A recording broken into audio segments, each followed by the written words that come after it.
Message today, Matthew chapter 18, verses 21 and 22. Then Peter came to him and said, Lord, how often shall my brother sin against me and I forgive him? Up to 7 times. Jesus said, I do not say to you up to 7 times, but up to 70 times 7. So y'all see, for the past month or so, I've had the same routine every Monday. I go to the gym, I put my headphones in, and I listen to one of my 2 favorite sermons. One of my 2 favorite preachers, right? One is Jerry Flowers, and the other one's Philip Anthony Mitchell. And usually I listen to Jerry Flowers first because their sermons get uploaded Sunday night. So Monday morning at the gym, it's the first thing I listen to. But you see, this week, Monday went by, no sermon. Tuesday went by and still nothing. I knew I could have watched it on YouTube, but I like listening to it.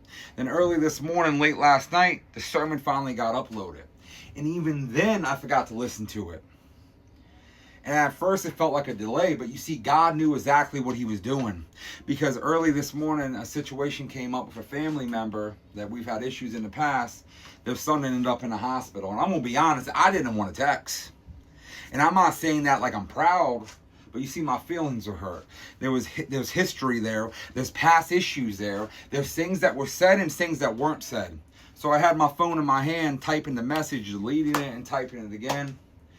And my thumb hovered over the button to send it. And I'm not gonna lie, it felt like it felt like 500 pounds. Not because I hate them, but because pride is heavy.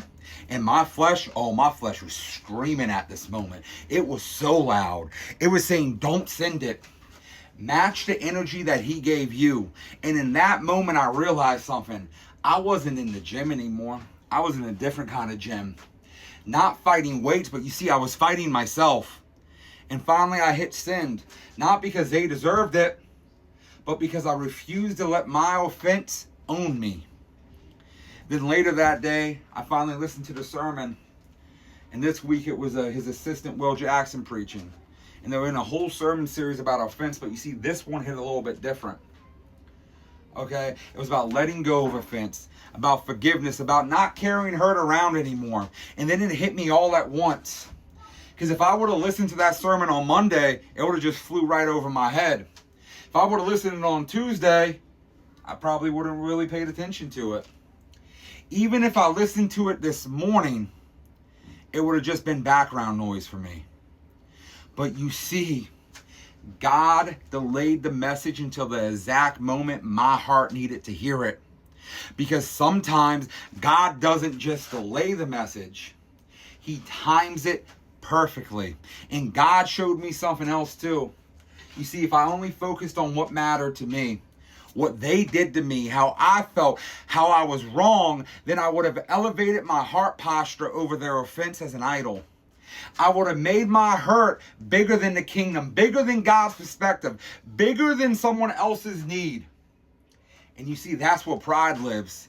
That's where offense rules. But as believers, we are supposed to have kingdom on our mind first and Christ in our hearts. Because if we move based only on our emotions, then we stop representing Christ. And when we stop representing Christ, we leave people farther away from him instead of closer to him. You see, if we act on our emotions, we leave the kingdom behind. But when we move like Christ, even when it's uncomfortable, even when our flesh is screaming at us not to do it, we open the door for the kingdom. And you see, Jesus didn't just say forgive 7 times. He said forgive them 70 times 7. And that's not math, that's a heart posture. Because forgiveness isn't about what someone deserves, it's about who you represent. So no, right? They didn't forget to upload the sermon. God didn't let me hear it early. He let me hear it when my heart was at the real gym. When my ego was heavy, when my pride needed to die, when I literally had to fight myself to hit the send button. Sunday would have been noise, Monday, background noise. Like I said, Tuesday would have flown over my head. But today it landed. Today, God trained my heart. The real workout wasn't legs, it wasn't chest, it wasn't back. It was crucifying my flesh, crucifying my pride. It was lifting offense off my heart. It was choosing the kingdom over my feelings. And sometimes that's the hardest workout God will ever give you.